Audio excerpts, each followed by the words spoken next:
ஆதி பாரதி சீரியலில் நாளைக்கு ஒரு செம எமோஷனலான எபிசோடு வந்திருக்கு. மிஸ் பண்ணாமல் ஃபுல் வீடியோ கேளுங்க. அதுக்கு முன்னாடி வீடியோ பிடிச்சிருந்தா லைக் பட்ட பார்த்து சப்போர்ட் பண்ணுங்கள் ஃப்ரெண்ட்ஸ். ஆதி பாரதி 2 பேரும் காரில் வேகமாக போயிட்டுருக்காங்க. அது எங்கே போயிட்டுருக்கோம் எனக்கு ஒன்றுமே புரியல. நீங்கள் மட்டும் காருக்குள்ளே இருக்கான்னு மட்டும் சொல்கிறீங்க, எப்படி சொல்கிறீங்க அப்படின்னு. தயவு செஞ்சு நான் சொல்கிறத ஒரு நிமிஷம் கேளுங்க. ஏன் சொல்கிறேன், எப்படி சொல்கிறேன்லாம் கேட்காதீங்க. என்னால் உறுதியாக என் மனசை உள் மனசு சொல்லுது, தமிழ் அங்கே தான் இருக்கா. அதனால் நிச்சயமாக நம்ம விட்டுறக்கூடாது.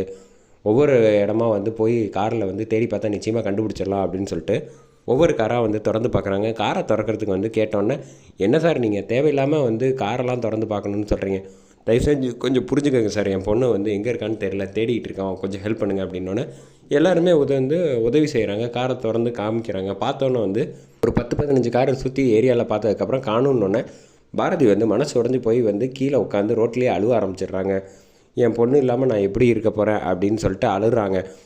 ஆதி பாரதிக்கு தைரியம் கொடுக்குறாங்க. தைரியம் கொடுத்துட்டு அழாதீங்க, இப்படியே யோசிச்சுட்டு இருந்தோன்னா பாரதி நம்மளால் எதுவும் செய்ய முடியாது, நீங்கள் முதல்ல எந்திரிங்க, நான் உங்களுக்கு கண்டுபிடிச்சி தர வேண்டியது என்னோடய பொறுப்பு, வாங்க போகலாம் அப்படின்னு சொல்லி காரில் ஏற்றிடுறாங்க. ஏற்றிட்டு காரில் இங்கே வேகமாக வந்துட்டுருக்கப்போ கரெக்டாக வீட்டுக்கிட்டே வந்தோன்னே துரையும் சரி அறிவும் சரி ஸ்வேதா எல்லோரும் வாசலில் நின்று பேசிகிட்டு இருக்காங்க. ஆமாம் என்ன பண்ணி வச்சுருக்க அப்படின்னோடனே, நான் சொல்கிறேன் இருங்க அப்படின்னு சொல்லிட்டு காரை வேகமாக இறங்கிட்டு ஆதி டக்குன்னு என்ன நினச்சிக்கிட்டு இருக்கீங்க அப்படின்னோன்னா, டக்குன்னு ஸ்வேதா நில்லு, காரை நிப்பாட்டு அப்படின்னு சொல்லிட்டு, எதுக்கு நிப்பாட்ட சொல்கிறேன் அப்படின்ட்டு திறந்து பார்க்குறாங்க. பார்த்தா அந்த காரில் ஆளையே காணோம். சரி விடு, இதுக்கப்புறம் இவங்ககிட்ட எதுவும் பேசி சரியாக வராது அப்படின்னு சொல்லிட்டு மறுபடியும் காரை எடுத்துகிட்டு ஆதி வேகமாக போயிட்டுருக்காங்க. இந்த பக்கம் துரை ஆமாம் எதுக்கு அவன் இப்போ இவ்வளோ வேகமாக கதவை திறந்து பார்த்தான் அப்படிங்கிறதுக்கு, அதுவா வேறு ஒன்றும் இல்லை, தமிழ் அங்கே தான் இருக்கா, என்ன ஒன்று ஊராக காரில் இருக்கானுங்கிற விஷயத்தை மட்டும் கண்டுபிடிச்சான் தவிர அவன் காரு டிக்கியை திறந்து பார்க்கல, திறந்து பார்த்துருந்தா எப்போயோ கண்டுபிடிச்சிருப்பான் அப்படின்னோடனே, நீ பெரிய ஆளியா, அப்புறம் உங்கள் மாப்பிள்ளை சும்மாவா, அவனை எப்படி எனக்கு சமாளிக்கணும்னு எனக்கு நல்லாவே தெரியும், நீங்கள் ஒன்றும் கவலைப்படாதீங்க அப்படின்னோடனே, பிரச்சனை வந்துருச்சுன்னா அப்படின்னா இதுக்கப்புறம் நம்ம ரொம்ப யோசிச்சுக்கிட்டு அவன்கிட்ட பயந்துக்கிட்டு இருந்தோம்னு வச்சுக்கோங்களேன், வேலைக்கே ஆகாது. அவன் நம்மளை அடிக்கிறான்னு முடிவு பண்ணதுக்கப்புறம் நம்மளும் பதிலடி கொடுக்கலன்னு வச்சுக்கோங்களேன், நம்ம ரொம்ப டம்மியாக தெரியும் அவனுக்கு, நம்மளை மேற்கொண்டு வம்பிழுத்துக்கிட்டே தான் இருப்பான். அவனுக்கு ஒரு அடி கொடுத்தா தான் அவன் முதல்ல புரிஞ்சுப்பான், நம்ம வழியில் வர்றதுக்கு ஒரு செகண்டு யோசிப்பான். விடுங்க, எதுவாக இருந்தாலும் நான் பார்த்துக்கிட்டேன்னு துரை அந்த இடத்துல சொல்லிட்டு கிளம்புறாங்க. இந்த பக்கம் ஆதி கார் ஓட்டிக்கிட்டு இருக்கப்போ, தமிழ் இல்லாமல் என்னால் இருக்கவே முடியாது, எப்படியாவது கண்டுபிடிக்கணுமே அப்படின்னு சொல்கிறப்ப, ஆதி ஒரு செகண்ட் புரியுங்க, எனக்கு மனசே சரியில்லை அப்படின்னு சொல்கிறப்ப ஆதி டக்குன்னு காரை பிரேக் நிப்பாட்டுறாங்க. நிப்பாட்டிட்டு, என்னாச்சு ஆதி திடீர்னு நிப்பாட்டுறீங்க, பின்னாடிலாம் வண்டி வந்துட்டுருக்கு பாருங்கள் அப்படின்னு சொல்லிட்டு திறந்து பார்க்குறாங்க. டிக்கியை திறந்து பார்த்தா கண்டுபிடிச்சிட்டாங்க.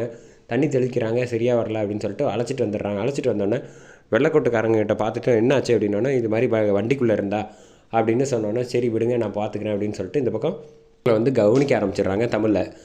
இந்த பக்கம் சாரதாமா ஓடி வந்துடுறாங்க. வந்ததுக்கப்புறமேட்டுக்கு தான் புரியுது என்னாச்சு, ஏன் திடீர்னு இப்படி நடந்துச்சு, என்ன பண்ணுறது, இந்த மாதிரி நடந்திருக்கு, நாங்கள் யாருமே கவனிக்கவே இல்லை, ஊர் பூரா தேடணும், கடைசியில் நான் நம்ம வண்டியில் உட்காந்துருக்கா, அது எப்படி நடந்துச்சுன்னு புரியல அப்படின்னப்ப, சரி விடுப்பா ஆதி, எதுவாக இருந்தாலும் பார்த்துக்கலாம், கடவுள் நம்ம பக்கம் இருப்பாங்க அப்படின்னு சொல்லிவிட்டு இந்த பக்கம் பேச ஆரம்பிக்கிறாங்க. கரெக்டாக வெள்ளைக்கோட்டுக்காரங்க வெளில வந்துடுறாங்க.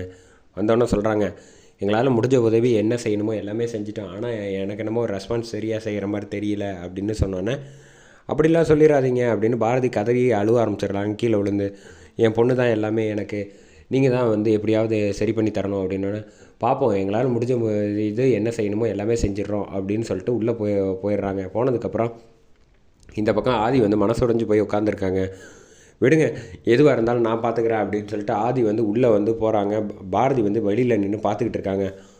ஆதி கரெக்டாக தமிழ் கையை பிடிச்சிக்கிட்டு, இங்கே பாருங்கள் செல்லம், நீ இவ்வளோ சீக்கிரம் என்னை விட்டு போகக்கூடாது, நீ முதல்ல புரிஞ்சுக்க, இந்த அப்பா உன் மேலே எவ்வளோ பாசம் வச்சுருக்க, நீ என் மேலே அதே அளவுக்கு பாசம் வச்சுருக்கல, உன் ஃப்ரெண்டு உன் கூட இருக்கணும்னு ஆசை இருக்கா இல்லையா அப்படின்னு சொன்னோன்னே, இங்கே வந்துடுறாங்க. சார் கொஞ்சம் டிஸ்டர்ப் பண்ணாதீங்க அப்படின்றப்ப, இருங்க நான் பேசினா தான் அவளுக்கு புரியணும், இங்கே பாரு அப்பாவும் சரி அம்மாவும் சரி உனக்காக நாங்கள் வெளியில் நிற்போம், நீ எழுந்துச்சி நம்ம கூட விளையாடணும், இன்னும் நிறைய ட்ரிப்பெல்லாம் போக வேண்டியது இருக்குது, ஜாலியாக இருக்கணும், வாழ்க்கை பூரா சந்தோஷமாக எங்கள் கூட இருக்கணும், அதெல்லாம் விட்டுறக்கூடாது, புரிஞ்சுக்க, மனசில் நல்லா வாங்கிக்க அப்படின்னு சொல்லிவிட்டு இந்த பக்கம் ஆதி வெளில வர்றாங்க.